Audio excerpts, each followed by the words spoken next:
I've referred to a little book called Feeling is the Secret by Neville Goddard in a few videos now, so I thought I would give you a short review and a summary of the book so you've got a better idea of what I'm referring to. You like that? Great. Hello my friend, Ed Terry, your personal success coach here to provide you with the best tools and techniques to help you step into the life of your dreams, or live your light as I like to say. Before we dive in, I just wanted to remind you that I'm running a competition to win 1 hour of free coaching with me. This is the last week you can enter, and you can find the details of how to enter this in this video here, and I'll drop a link down below also. Okay, let's dive into the book. The book itself is actually very short. You can read it in about 45 minutes, so it's a great book to start your manifestation and law of attraction journey with. But I'm going to condense it into this little video today, and if you'd like to grab the book, there's a link below too. The book concerns itself with the law of consciousness, as Neville calls it. It's also referred to as the law of assumption and one of the 4 pillars of the law of attraction. He does not provide any detailed explanations or justifications of the mechanism he presents to help you manifest your dreams, but just lays out what it is, how it works, and some tools to help you adopt it, and that's why the book is so brief. Now, if you'd like to know more about the 4 pillars of the law of attraction, let me know in the comments below, and maybe I can line something up in the future.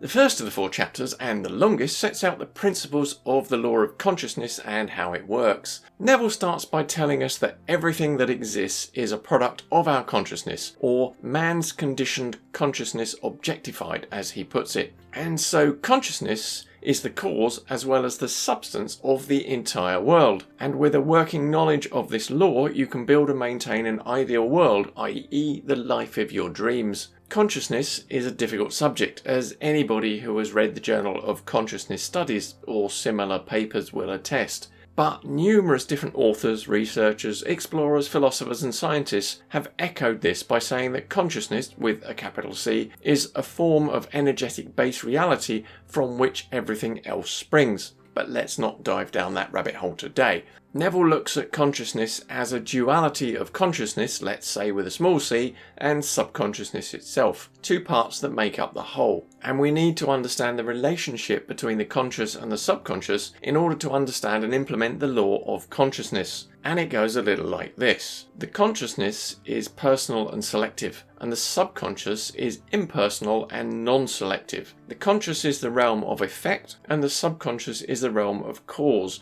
They're like a yin and yang. But how do they work together? Well, good old Neville has an answer for us. The conscious generates ideas and impresses these on the subconscious, and then the subconscious receives ideas and gives them form and expression. And this is something that many others teach.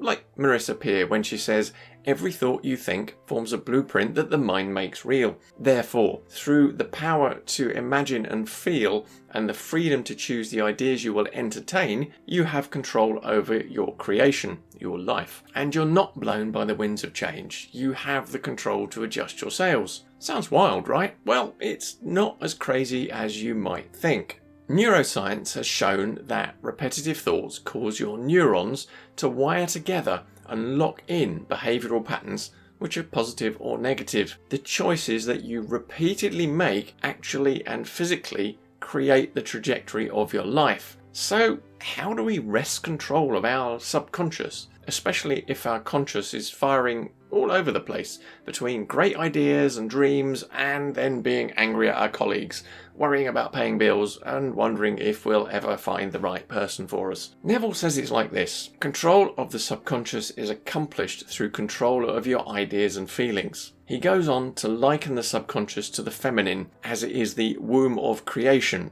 They're his words. And others such as Dr. Joe Dispenza have gone on to demonstrate that there is a link between the subconscious, the pineal, and the greater energies of the universe through investigations of the energy flow through the chakra points. It's an energetic circuit that connects your material reality with the power of creation itself. Neville then goes on to say that emotion or feeling is the most effective way that thoughts are impressed into the subconscious. The subconscious doesn't deal simply in words and pictures, but it needs an emotional charge attached to it to be effective. This isn't a new idea, even for Neville, as the concept of samskara exists in Indian philosophy and Buddhism and predates this by a very long way. Samskara are mental impressions, recollections, or psychological imprints, and every action, intent, or preparation by an individual leaves a samskara, the impression, impact, or imprint, in the deeper structure of the person's mind. They can be positive or negative, and they're also associated with subconscious blocks or self-limiting beliefs. The subconscious doesn't filter positive, negative, or indifferent emotions,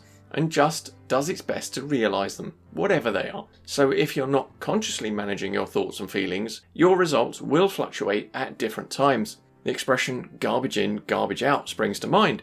He summarizes it like this: the control of your feeling is all important to a full and happy life. Never entertain an undesirable feeling nor think about wrong in any shape or form. Do not dwell on the imperfection of yourself or others. To do so is to impress the subconscious with these limitations. What you do not want done unto you, do not feel that it is done unto you or another. This is the whole law of a full and happy life, and everything else is commentary. It's essential to note here that it's the dominant feeling that will win out. So, if you have 20 minutes of very positive thoughts, meditation and manifestation, but spend the rest of your day worrying about the opposite, then which do you think is the more likely outcome? Let me know in the comments. Anyway, Neville reiterates this and warns us to be careful of your moods and feelings, for there is an unbroken connection between your feelings and your visible world. He goes on to say that your body is an emotional filter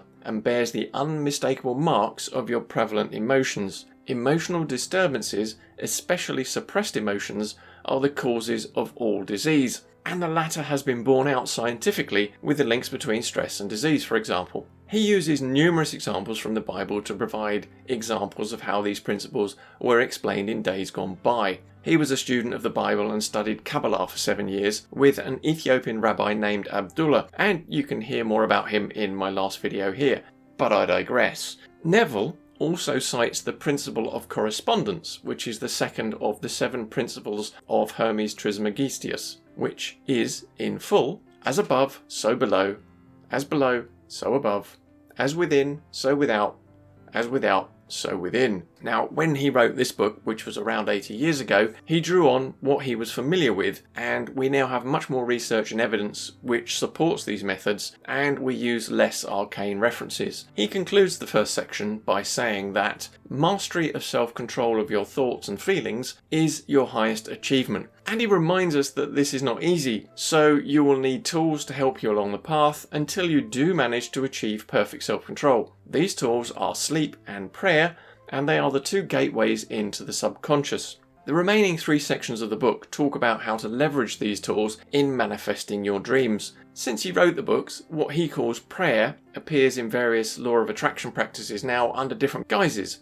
such as meditation, visualization, scripting, and so on. Now, let's look at them and what he says about them. Moving on to the power of sleep. Neville says that whatever you have in consciousness as you go to sleep is the measure of your expression in the waking 2/3 of your life. Because all things come from within yourself, and the belief you have of yourself determines that which comes, you should always feel the wish fulfilled before you drop off to sleep. You never draw out of the deep of yourself that which you want, you always draw that which you are, and you are that which you feel yourself to be, as well as that which you feel as true of others. This is the essence of the law of attraction principle that says you don't attract what you want, you attract what you are. And this is why we talk about raising your vibrational frequency to that where your ideal reality exists. The different tools and analogies are mechanisms to help you understand and make the switch into the life of your dreams. But the key here is to end the day before you drop off to sleep with a positive visualization of the ideal outcome you wish to achieve, feeling it at the very core as if it were already real. This positive visualization is the last food that you give your subconscious before you sleep and the nourishment it uses to manifest or create this reality. Remember, every thought you think forms a blueprint that the mind makes real. He explains this in more depth and concludes that the actions and results of the waking day are the product of the subconscious perception of ourselves and what we really think instead of what we would like to be. Remember, as I've said previously, thoughts lead to feelings, lead to actions, lead to results. Let's move on and look at what he calls prayer. Neville defines prayer as prayer is an illusion of sleep which diminishes the impressions of the outer world and renders the mind more receptive to suggestion from within. The mind, in prayer, is in a state of relaxation and receptivity akin to the feeling attained just before dropping off to sleep, which is essentially the alpha brainwave state. As we can see, this is equivalent to meditation, visualization, and so on. And I think you can see how this tool is a powerful tool just before you go to bed. So, by coupling the mechanism of prayer, i.e. meditation and visualization, as a tool to step into the feeling you need to become just before you go to sleep, you have a powerful mechanism to begin the journey to manifest the life of your dreams. Neville says this: your prayer must be answered if you assume the feeling that would be yours were you already in possession of your objective. The moment you accept the wish as an accomplished fact, the subconscious finds means for its realization. To pray successfully then, you must yield to the wish, that is, feel the wish fulfilled. If you're enjoying this overview of the law of consciousness, also known as the law of assumption, and Neville Goddard's book The Feeling is the Secret, click the like button right about now. Likes are free and help YouTube share this to others who would like to see similar content, so pay it forward with a like. So, on to the final section, Spirit. The last section of the book is quite short and, in my view, reiterates what we've discussed in the previous 2 chapters from the angle of faith. Remember that Neville was Christian and versed in Kabbalah. He reminds us this way: get into the spirit of the state desired by assuming the feeling that would be yours were you already the one you want to be. As you capture the feeling of the state sought, you are relieved of all effort to make it so, for it is already so. Remember, you are in Barbados. There is a definite feeling associated with every idea in the mind of man. Capture the feeling associated with your realized wish by assuming the feeling that would be yours were you already in possession of the thing you desire, and your wish will objectify itself. Got that? Great. What practices do you do to amplify the feelings for your manifestation? And do you do them in the morning or the evening? Let me know in the comments below. Or tell me the biggest thing you took away from this summary. The most effective technique I have found is meditation, so I created a guided meditation for manifestation, which you can watch here. So, go live your life, my friend. Hello there. Also,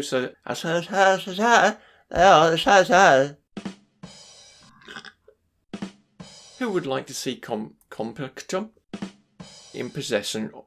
He was a drunk man most of the time.